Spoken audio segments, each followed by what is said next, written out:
muted you. If you need to speak to the group, please press *6 on your phone to unmute and mute. We kindly ask that only those who are speaking to the group unmute their device via Google Meet. If you are a board member, please reserve your question until the end of the presentation or ask in the Google Meet chat. Public comment: if you would like to provide a public comment, a conflict of interest must be on file. Please send an email to medicaidpharmacy@utah.gov. Attendees that are not members of the DUR board, please enter your contact information in the Google Meet chat or send an email to medicaidpharmacy@utah.gov. Please use the chat on the right if needed. Please provide normative feedback after the meeting to help us improve our process moving forward. Thank you very much. And I will leave that to Dr. Cannon. Good morning. We'd welcome everybody out to today's DUR board meeting, and we would call this to order. It does appear we have a full quorum. Each of you probably on the committee should have received a copy of the minutes, and I would ask if anyone has any questions about those minutes this morning.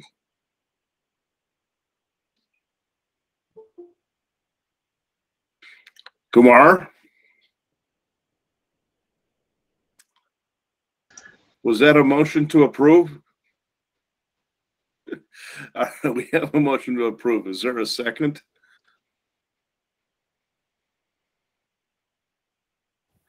I'll second. Great. Thank you, Dr. Siegfried. All in favor? Aye. Any opposed? Great. Minutes are passed unanimously. Noon, any housekeeping that we need to take care of today?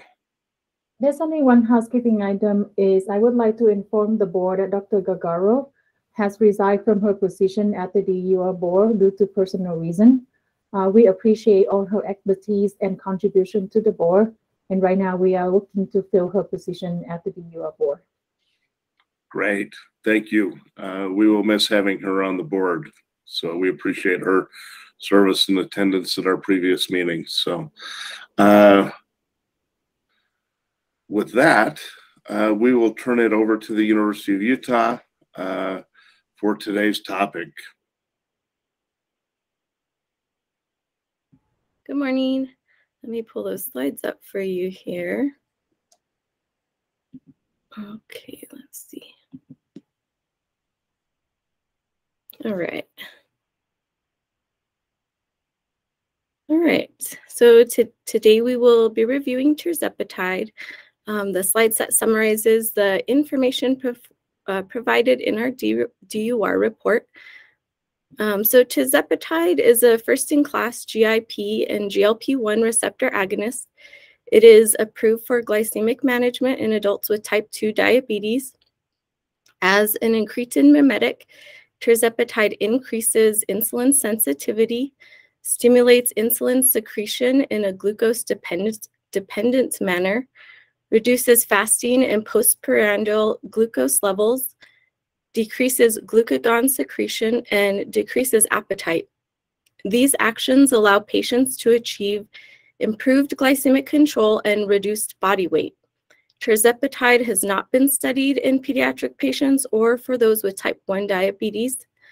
Tirzepatide is a long-acting subcutaneous product supplied as a single-dose autoinjector pen with the convenience of once-weekly dosing.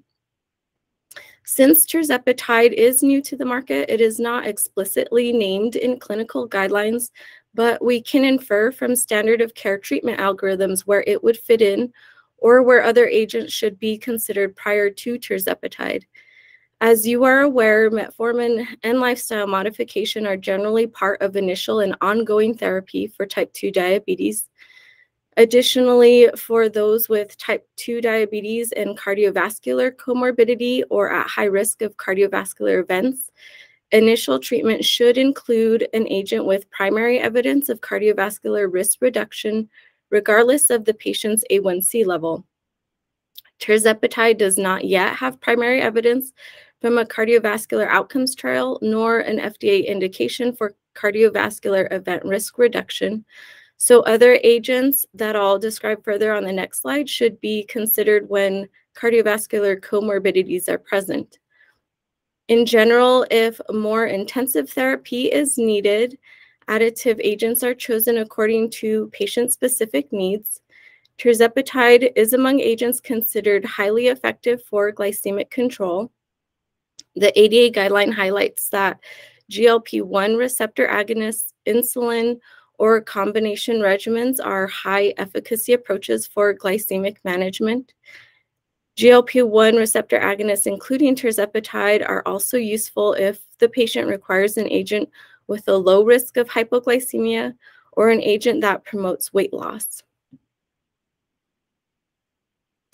For further detail, this slide summarizes the agents that are recommended to improve cardiovascular outcomes in patients with type 2 diabetes.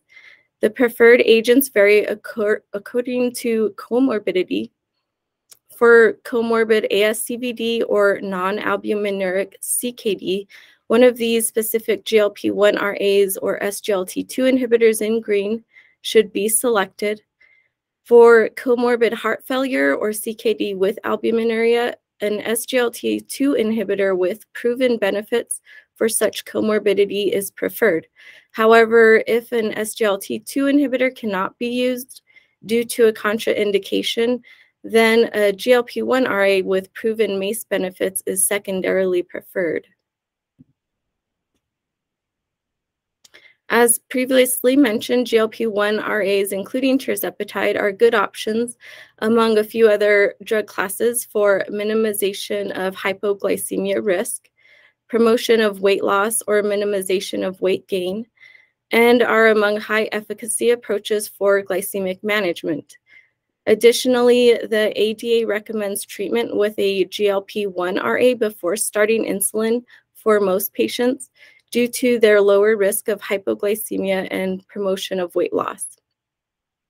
Once insulin is required, the ADA recommends combining insulin with a GLP-1 RA for greater efficacy and treatment durability. Tirzepatide is safe and effective for use as monotherapy or as add-on therapy to oral antihyperglycemics or basal insulin, as demonstrated in the SURPASS phase 3 studies. Tirzepatide was superior to placebo in SURPASS 1 and 5. In active comparator trials outlined in green, tirzepatide outperformed semaglutide 1 milligram and basal insulin for outcomes related to A1C reduction and weight loss.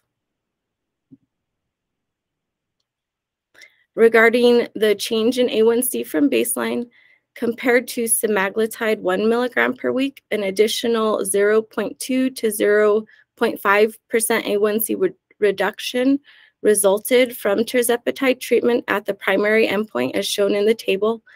The FDA considered the differences associated with the 10 and 15 milligram doses of tirzepatide versus semaglutide 1 milligram to be clinically meaningful, but not the difference associated with the 5 milligram dosage of tirzepatide. Regarding secondary endpoints, significantly more patients achieved an A1C of less than 7% with 10 and 15 milligram tirzepatide compared to semaglutide. By week 40, tirzepatide-treated patients lost about 2 to 5.5 more kilograms of body weight than those in the semaglutide arm. Results from the 2 studies comparing tirzepatide to basal insulins showed significantly greater A1C reductions with tirzepatide and significantly higher proportions of tirzepatide-treated patients that achieved an A1C of less than 7%. Patients generally lost between 8 to 13 more kilograms of body weight with tirzepatide compared to basal insulin. To get back to the big picture, this slide contrasts key therapeutic features of the available incretin mimetics. As you can see, tirzepatide and most others are subcutaneous injections. 4 products, including tirzepatide, are dosed once weekly, whereas others are administered daily. All of these agents are considered highly effective for glycemic control and weight loss, while also having a low risk of hypoglycemia. Other distinguishing factors between agents include whether the agent is indicated for MACE risk reduction or if the indication extends to the pediatric population. 3 incretin mimetics so far have proven MACE benefits. These are dulaglutide, liraglutide, and subcutaneous semaglutide. These 3 are the preferred GLP-1s RAs for patients with type 2 diabetes and cardiovascular comorbidity when SGLT2 inhibitors are not otherwise preferred. As for pediatric indication, only extended release exenatide and liraglutide are indicated for pediatric type 2 diabetes. This table summarizes active or planned phase 3 studies that will evaluate tirzepatide for additional indications. For patients with type 2 diabetes, there is a recruiting cardiovascular outcomes trial, along with a recruited pediatric trial in patients 10 years or older. Regarding indications in populations aside from type 2 diabetes, several uses are under investigation. Many of the ongoing phase 3 trials with tirzepatide are for patients with obesity or overweight. Tirzepatide will also be investigated for benefits in sleep apnea or heart failure in patients with these diseases plus obesity. Results for SURMOUNT-1 were recently published showing superiority of tirzepatide versus placebo for weight reduction after 72 weeks of treatment. Significant improvements in secondary outcomes related to lipids, blood pressure, and physical function were also demonstrated. The safety profile of tirzepatide is similar to that of other GLP-1 RAs. The most common adverse reactions are gastrointestinal related, such as decreased appetite, nausea, and vomiting. Warnings for the following rare but serious adverse events are labeled for tirzepatide, similar to other GLP-1 RAs.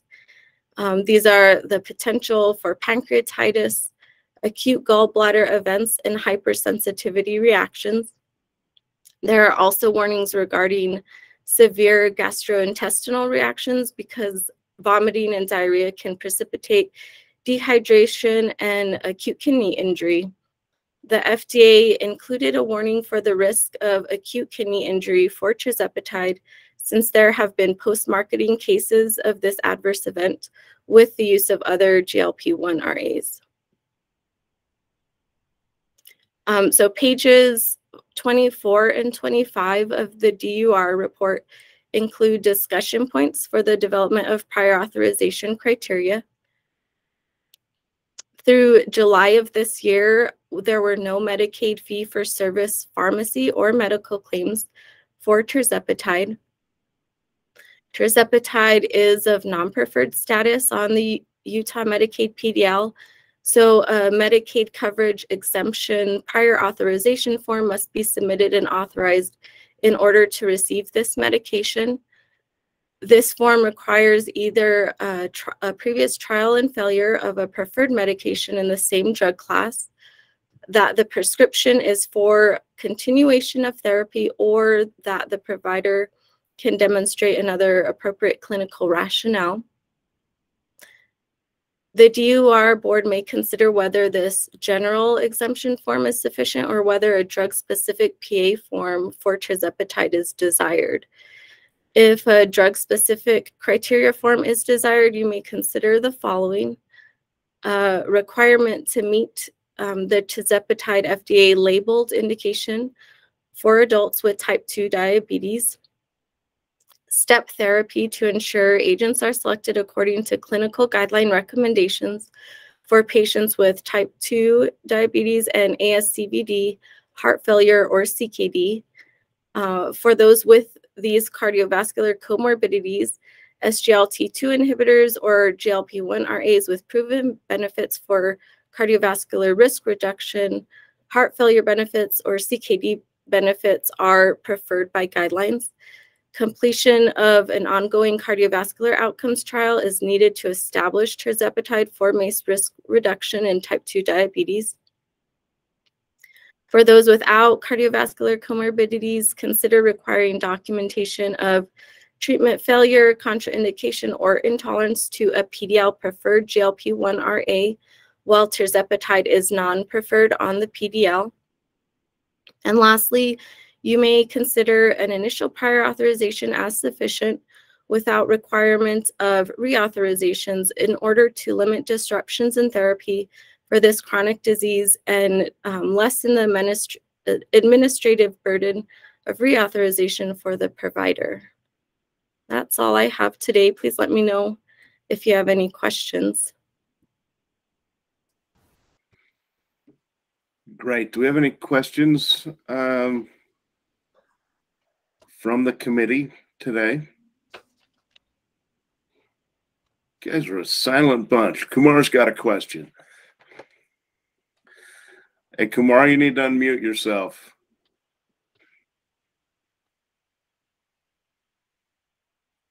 I have a general, always like cost-related question.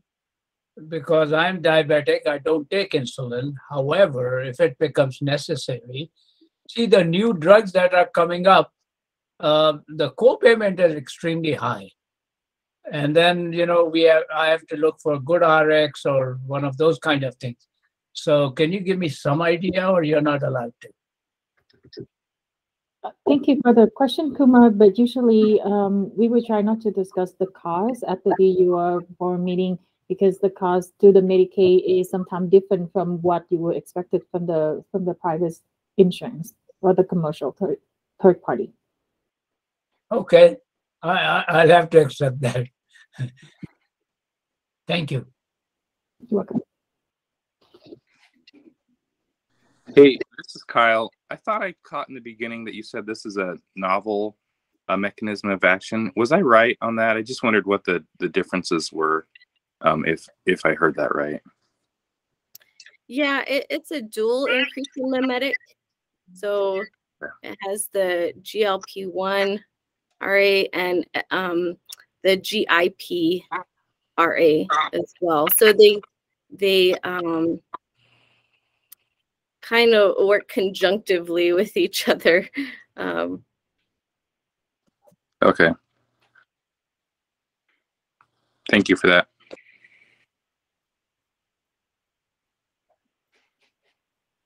All right, Noon, were you, well, before I ask this question, any other questions or comments from the committee?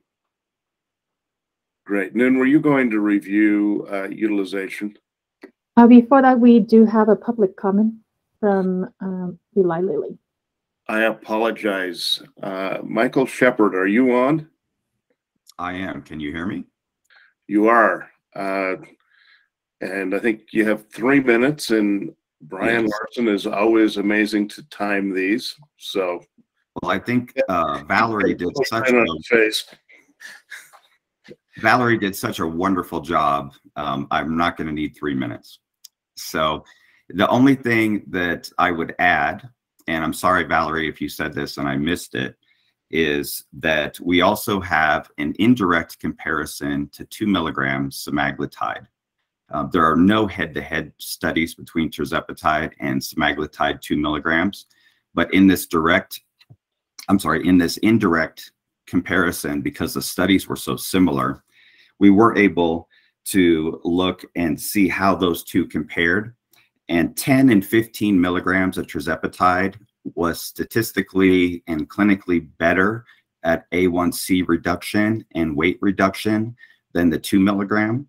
5 milligram tirzepatide, the lowest approved dose, was comparable to 2 milligrams semaglutide, which is the highest dose of semaglutide.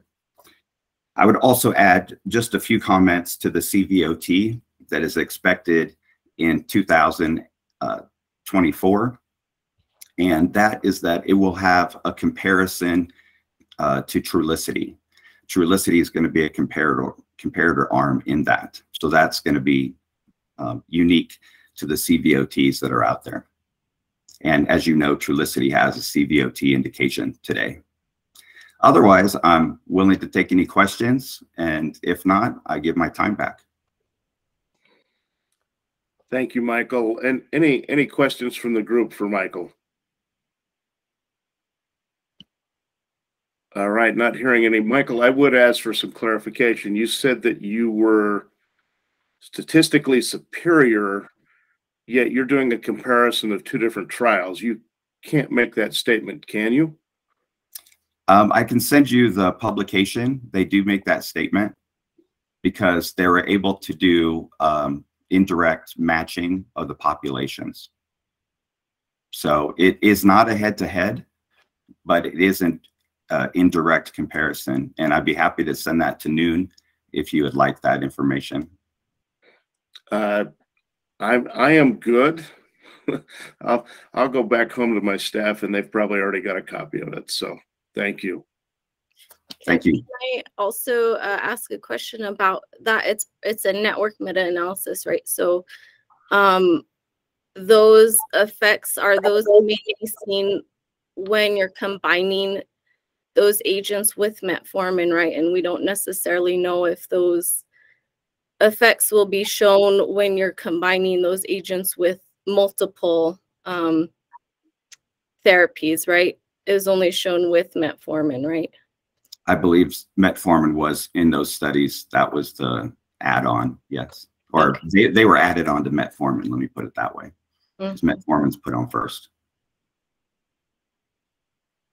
But yes, it's an adjusted indirect treatment comparison is the technical term for it. And Valerie, I could send you the publication if you don't have it.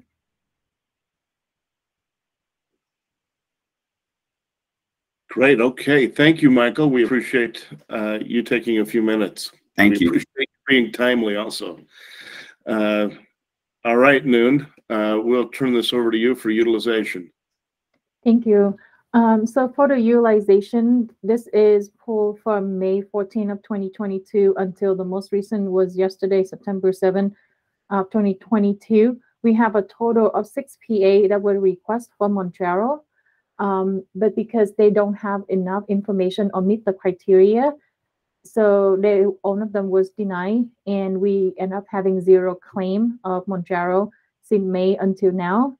The current placement of Mounjaro on the PDL is a non-refer, and the refer product is the Bydureon, Trulicity, and Victoza. When looking at other states, most of this medication is still fairly new. Most of the state hasn't had them on the PDL yet, which usually mean that they are currently in non-refer status, and they will require PA to obtain. Some of the state already have them listed on the PDL as a non-refer in Mississippi, Ohio, Oregon, Pennsylvania, Washington, and North Dakota. North Dakota also have an additional criteria requirement for Mounjaro, which is required 90-day trial of a combination of a SGLT2 and each of their referred GLP-1 is the Victoza and Trulicity. So we propose to the board to keep the Mounjaro at the Utah Medicaid PDL as a non-refer. All right.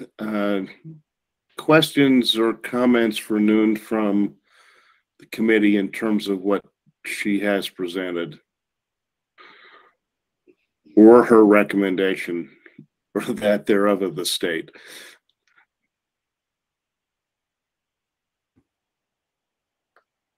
I think Noon, I will comment while we wait for others to find their voice this morning. I'm definitely in favor of your recommendation, and I apologize, Dr. Hoffman, I did not see your hand raised. So why don't you go ahead? Thank you. Sorry, I'm also driving, so it's a little tricky to find that button. I got to stop. And anyway, I just wanted to address the comment about the PAs that were submitted being denied due to lack of insufficient information, and whether there is some consideration for the recommendation made by Valerie, or consideration for a more specific prior authorization form, if that would improve, compliance with the requested needs to, anyway, that's just one consideration I wanted to bring up. Great, thank you. And Noon, is there any thought to have a more specific form for this? So currently, the medication is listed as non-referred. The reason why these PAs were denied because there wasn't a sufficient trial and failure of our refer product. So our refer product is Trulicity, Victoza, and Bydureon. We require those to be trial first, and then showing that it wasn't sufficient enough for improvement in the diabetic condition for this patient. And also, as well, to know, it's good to notice that our refer product also have cardiovascular benefit, which in Mounjaro is not yet established on those data. Great, thank you. Dr. Weinstein, you had a comment, question? Thank you. It is more of a process question, and on those 6 failures again. So, is that just your perception that these folks are just jumping ahead because again this is a new product, and is there communication back to them about the utilization of the preferred drug? You know, I'm not in this zone with the primary care. So does the communication go back to folks to say, you know, come back to us if the patient really requires this after going through the, you know, the necessary treatment to meet criteria? Thank you, Dr. Weinstein. So yes, so when we usually deny any PA, we will send back to the provider to refer to our PDL product. That is a refer, and we usually calling it out on the denial, which is like the letter sending them back to which section on the PDL and what product that they need to trial, and also even to our PA criteria, which is have a language very specific about that they need to try and failure of the refer product.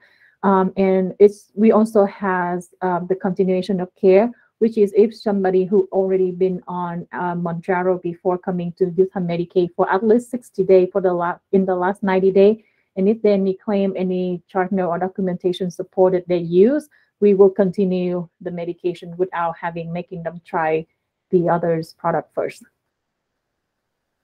Thank you very much for that clarification. You're welcome.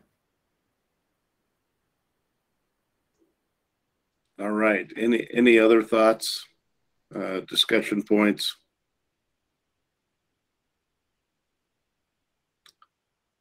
Noon, do you want to, for the committee, reiterate kind of the recommendation from the state? Yes, we would like to have a motion from the board to have Mounjaro as a non-refer. All right. Can we see the PA? We don't have a specific BA for Mounjaro. Right now is the proposed is to have them as a non-refer with the step therapy of trying to failure of a refer product, which is Victoza, Trulicity, and Bydureon. Thank you. Yep, you're welcome. Noon, thank you. I do personally think that makes sense, that we try the other agents first that are preferred by the state. And any other thoughts, comments, or motions from the committee?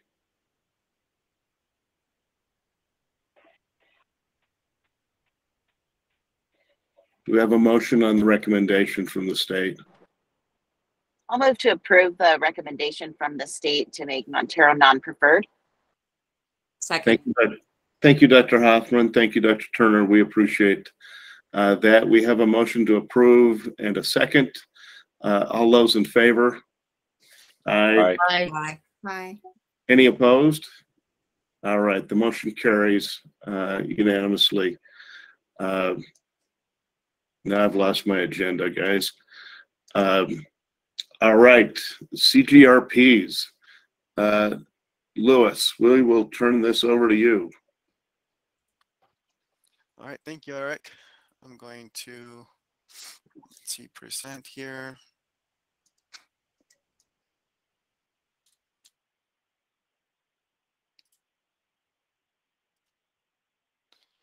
All right, one sec.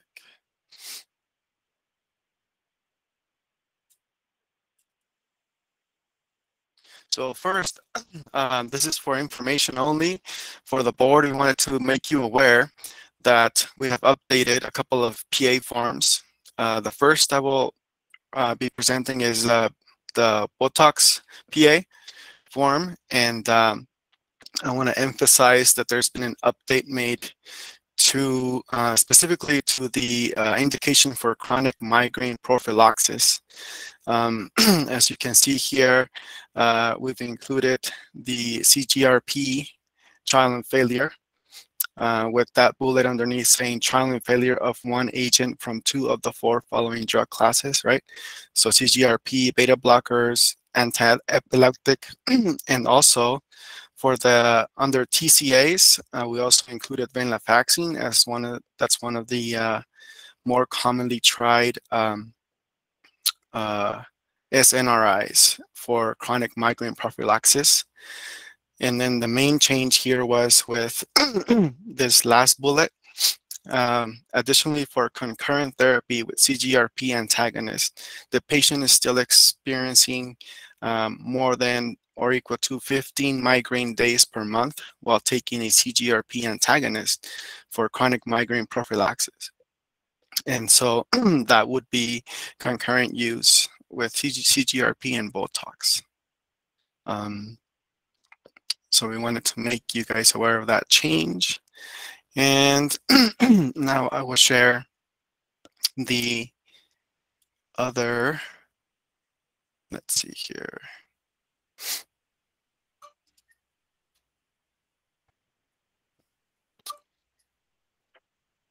The other PA form.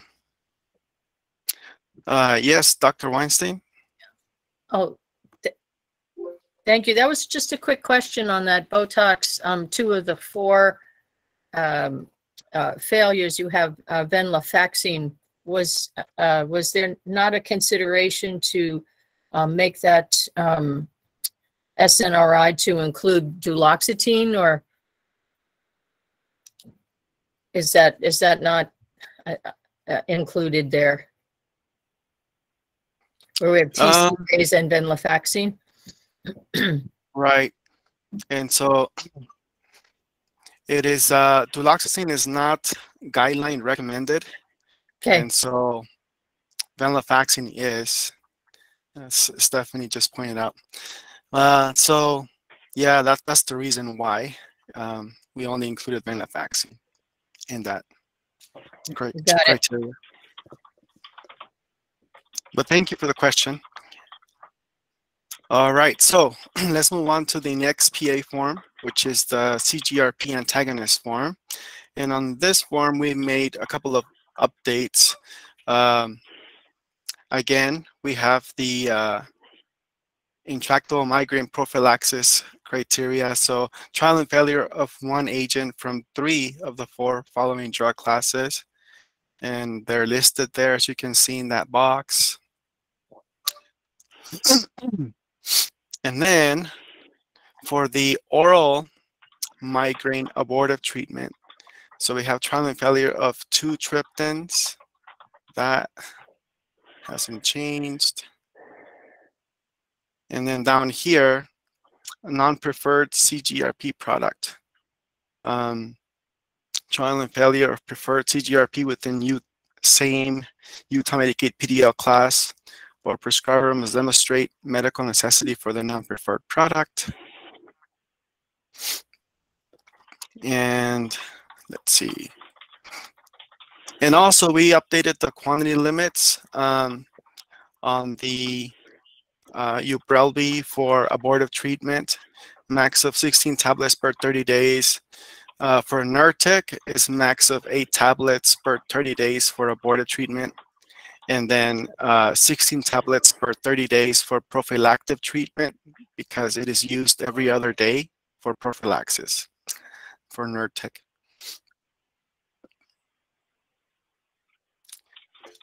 Let's see here.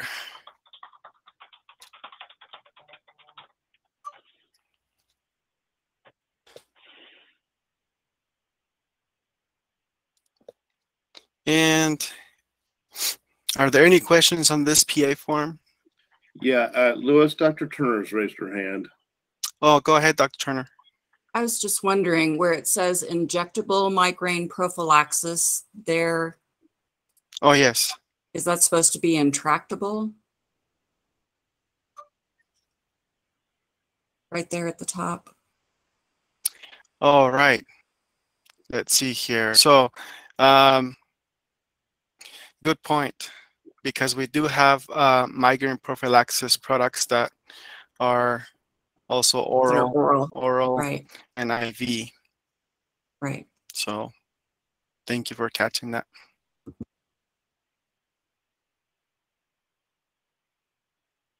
All right. Other questions to the committee? Dr. Weinstein? I'm sorry, was that, I got a little bit lost in the form. So these are, just back to Dr. Turner's question. So these are the drug categories or the diagnoses? Oh, these are the drug categories for migraine prophylaxis. Now, just in terms of her titles for the boxes there. So we have oral migraine, we have injectable migraine. So it's not, so we're saying abortive. What we're looking at the screen right now. So if you have injectable migraine and you have oral migraine, so that would be the drug categories. Or are we saying prophylaxis for the chronic migraine or abortive treatment for an acute episode? Yes. I think I'm confusing the diagnosis and the preparation category. So what do we mean? What do we mean to do with the boxes here? Is it the condition or is it the category of the drug? Yeah, so we wanted to make for the title, like for example, injectable migraine prophylaxis. So that we were talking about CGRP's use for prophylaxis, right? Okay, so then we would take out the word injectable. Yes. Right, and we would say, so this would be basically the chronic migraine prophylaxis, right? Exactly. Or just prophylaxis. And then on the next one down, we're talking about abortive treatment. And are we only using orals or not necessarily? Some of the triptans aren't orals, right? So would you take out the word oral there, because are some people might be using other formulations of triptans? Or that is true. Or are we only using orals? I think the oral word is referring to the CGRPs that are used for abortive treatment, but I can see how it can be confusing, like you're saying. Yeah, here we're saying so I think I would take the word oral out because you're just going with a category. This is for abortive treatment. The other one is for prophylaxis, and the third one is clearly for episodic cluster. So I think you're just going with the diagnoses here, like you have at the top. Yeah. So I would take the word oral out there too, and then I think it's clear. That makes sense. That is, if that's I think I'd make that recommendation if that makes sense to folks. Great. No, I appreciate it. I'm going to make this as less confusing as possible.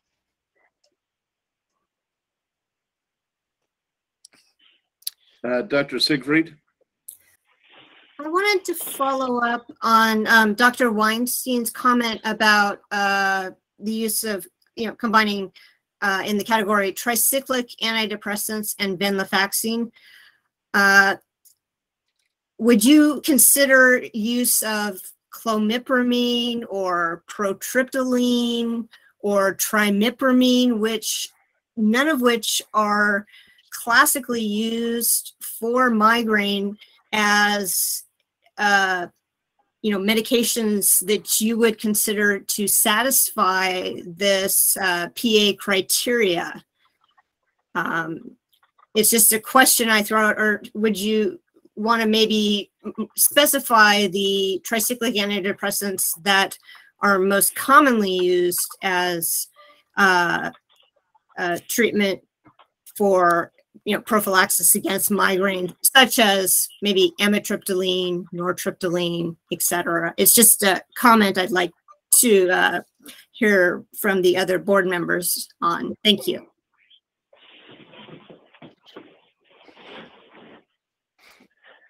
Yeah, thank you, Dr. Siegfried. We just haven't seen very many PAs with the other less commonly used TCAs for migraine, but that is a good suggestion to be maybe more specific on those. If I'm recalling, sorry, I just jumped in, but recalling the guidelines literature probably do, refer to some of our really old, referencing myself as an older practitioner here. The literature is pretty old for the TCAs, right? So I think the guidelines probably refer to that. If you've condensed, for example, the venlafaxine reference here, I don't know whether there's room in the box, but there's probably not a lot of specific drugs. To Dr. Siegfried's point, it might just say, amitriptyline, nortriptyline, might be dizipramine in there too. So I would, consider that if it doesn't clutter up the box too much, or put an asterisk or something if there's not too many. I'm not sure, what the judgment is there to include the specific drugs if there's not a lot of them. If we're going by guidelines and evidence base there. And Louis, maybe I would follow up on that. I assume this form has been in use. In terms of submissions, what percentage of physicians are meeting this criteria with a tricyclic versus venlafaxine? Yeah, I'm not sure I can answer that, but just to make a point is, as it was being talked about with the TCAs, like the less used ones, we really haven't seen many of those, like clomipramine and the others. Mostly, it's usually they state, oh, we've used amitriptyline and didn't work, and so they list it on here. All right, so I think what you're hearing from the committee is if that could be updated, that would be good. Okay. All right, so I'm going to now share some utilization data. And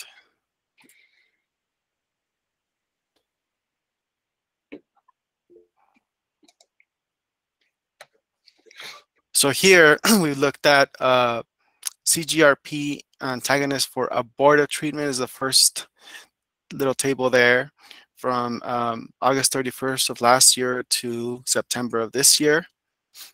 And then that's the information there on claims, approved PAs, denied PAs. And so yeah, we have the most for Nurtec because it is our preferred product.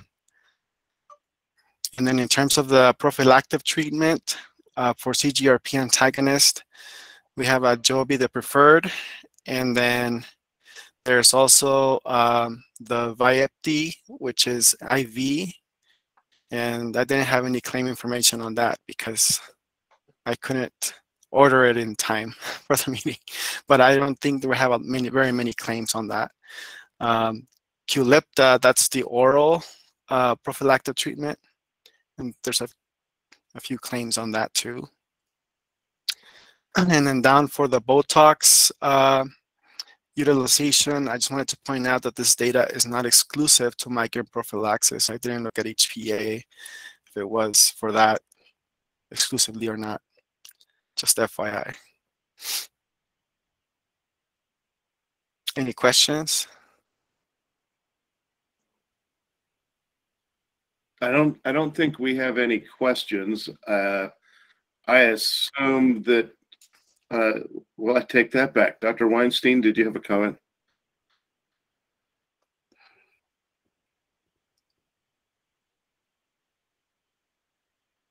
Sorry. The criteria do not include, for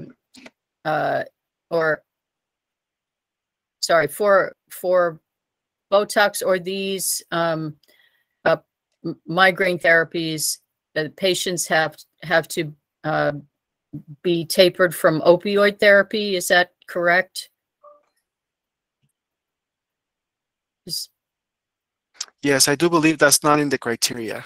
Thank you. I didn't see that, and I just wanted to clarify that. Thank you. Okay.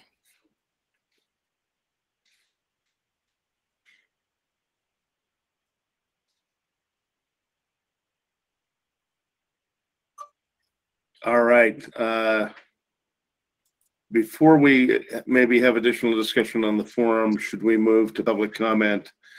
And first on the list from Teva Pharmaceuticals, we have Rochelle Yang.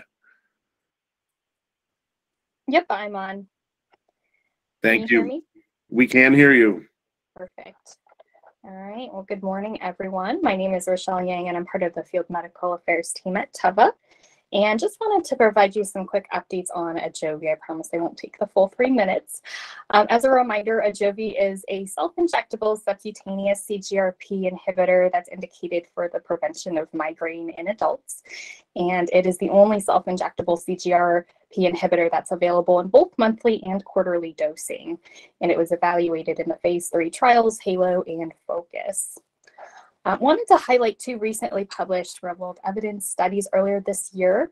The first study is a claims database study of 987 migraine patients who were prescribed Ajovy, which found a high rate of patient adherence after 6 months, with a mean proportion of days covered, or PDC, of 86.1%, and 3/4 of patients had PDCs of greater than or equal to 80%. And persistence was also found to be more than 75% after at least 6 months. And among patients who were adherent, there was a reduction in the mean number of monthly acute and preventative migraine medication use, and also in the subgroup of migraine patients who had comorbid depression or anxiety at baseline, which are 2 common comorbidities associated with migraine. There were reductions in prescribed antidepressant and anti-anxiety medication use, respectively. The second study is a retrospective chart review study of just over 1,000 migraine patients who had initiated Ajovy, which found improvements in clinical outcomes in the monthly migraine days, monthly headache days, as well as the migraine disability assessment questionnaire and the headache impact test scores after 6 months. And these positive outcomes were seen in patients who were, regardless of whether they were on the monthly or the quarterly dosing, or how many prior preventative treatments they had tried and failed. So with that being said, these 2 studies add to the totality of evidence supporting the efficacy and safety seen with Ajovy across a broad population of patients with migraine. And with that, I'd like to thank the committee for allowing patients continued access to Ajovy, and thank you for your time and attention. Thank you. Rochelle, was there an active comparator in either of those trials? There was not. Great, thank you. And any other questions from the board? All right, seeing none and moving on. From AbbVie, we have Charlie Loven. Good morning. My name is Charlie Loven. I'm the medical outcomes liaison for AbbVie. Thanks for the opportunity today to speak to you all regarding Botox. So migraine is a complex chronic disease that has significant patient and economic burden. A migraine patient with 15 or more headache days a month may experience significant loss in work productivity and have a higher total all-cause direct and indirect costs of approximately $18,000 compared to a non-migraine patient, and therefore may require preventative medication such as Botox. Botox is a acetylcholine release inhibitor and a neuromuscular blocking agent, and it's indicated for the prophylaxis of headaches in adults with chronic migraine. Botox was evaluated in 2 24-week phase 3 randomized double-blind placebo-controlled studies called the PREEMPT trials. The primary endpoint of mean change in headache days from baseline in the double-blind phase of the 24 weeks compared to placebo was met, and Botox had 8.4 fewer headache days compared to 6.6 headache days with placebo. And that separation of Botox versus placebo did continue during the open label phase of 32 weeks with an average of 11.7 fewer headache days for those on Botox compared to baseline. As far as the endpoint of a 50% or greater reduction in headache days from baseline, at week 24, 48% of patients who were consistently on Botox did achieve this improvement of half or greater, and that was compared to 36% with the placebo group. And then at week 56, 68% of patients on Botox achieved that 50% reduction in headache days. In addition, preempt efficacy and safety data were supported by a 2-year study called COMPEL, which had 9 injection cycles, and no new safety signals were identified, and efficacy results were consistent with the open label extension from preempt. And then looking at that change from baseline and headache days through those 2 years, a progressive reduction occurred over time, meaning progressive improvement through week 108. Botox does have a box warning on distance spread of toxin effect, and therefore it is important to dose according to the PI. The most common treatment-related adverse events in patients who received 5 cycles of Botox were neck pain, muscular weakness, injection site pain, and eyelid ptosis. The most common AEs the most AEs are mild or moderate and resolved with sequelae. I would like to thank the committee for the time and respectfully ask that the proposed authorization criteria are approved, with the exception for consideration of a 12-month initial authorization instead of 6 months. Thank you. Thank you, Charlie. Any questions from the committee or comments for Charlie? All right, hearing none, moving on. Katul Springsteen is with us from Amgen Pharmaceuticals. Katul, are you available to speak? Hello. Hello, this is Carrie Johnson. I'm speaking for Katul. I'm with Amgen. I've also submitted the conflict of interest. Hello? Yes. Great. Can you hear me? You hear me okay? We can hear you. Go ahead. Great. Okay, thanks. Good morning. My name is Carrie Johnson, and I'm a pharmacist with Amgen Medical Affairs. Thank you for the opportunity to provide the board with a couple of updates on Aimovig, specifically our head-to-head published data and our long-term data. Aimovig is the first and only CGRP monoclonal antibody that targets the CGRP receptor, and the only self-administered CGRP monoclonal antibody that comes in 2 dosing options, which allows for customized treatment for patients with episodic migraine or chronic migraine. Aimovig has an established safety and tolerability profile. The most common adverse events in clinical studies were injection site reactions and constipation. Recent label updates to the Aimovig warning and precautions include serious complications of constipation. That label was updated in October of 2019, and new onset or worsening of pre-existing hypertension. The label was updated in April 2020. Both updates were a result of post-marketing surveillance. Please see the full prescribing information at amgen.com, which provides further information. In regards to new data, 1, the first head-to-head trial comparing the tolerability and efficacy of Aimovig with topiramate was fully published in November of 2021. This was a 24-week study that enrolled 777 patients with an average of 10.4 monthly migraine days. The primary endpoint was tolerability determined by discontinuation of treatment due to adverse events during the 24-week treatment phase. Discontinuation was 10.6% with Aimovig versus 38.9% with topiramate. The secondary endpoint of efficacy, determined by a 50% reduction of more from baseline in monthly migraine days over the final 3 months, was achieved in 55.4% of patients on Aimovig versus 31.2% on topiramate. Safety findings in this study were consistent with those seen in previous Aimovig clinical trials. Additionally, long-term extension studies have evaluated the long-term safety and efficacy of Aimovig in chronic migraine and episodic migraine. Most significantly, for episodic migraine, Aimovig is the only CGRP therapy with 5-year clinical trial open-label extension data. Results from the study showed no new safety signals or increased incidence rates of adverse events, serious adverse events over the 5 years of exposure compared to the pool double-blind treatment data.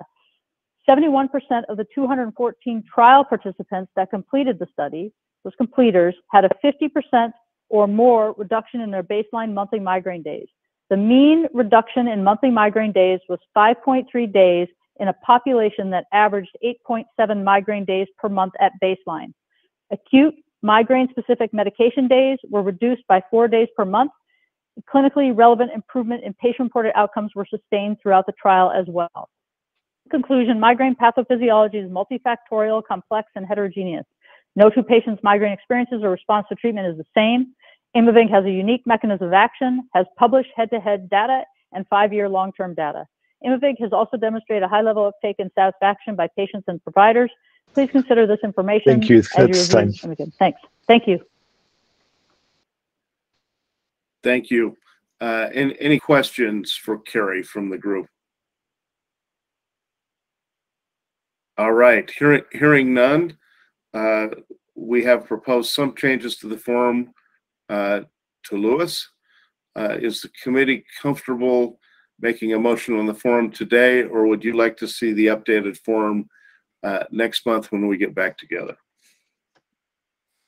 Hi, Eric. I just wanted to remind everyone that the purpose of this information was informational only regarding the PA forms, and we will consider all the recommendations made regarding the PA form edits. Perfect. I appreciate that. Thanks for keeping me honest and on track. All right. Do we have any other comments or questions and things that we need to discuss currently?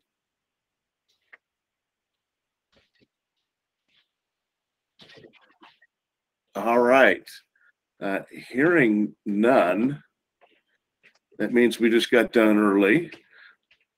Do we have a motion to adjourn? Our next meeting will be November 10th. Yeah, we won't have a meeting in October. Great, thank you. I'll move to adjourn then. And I will second it. Thank you, Dr. Weinstein, and thank you everyone for joining us this morning. We'll talk to you later.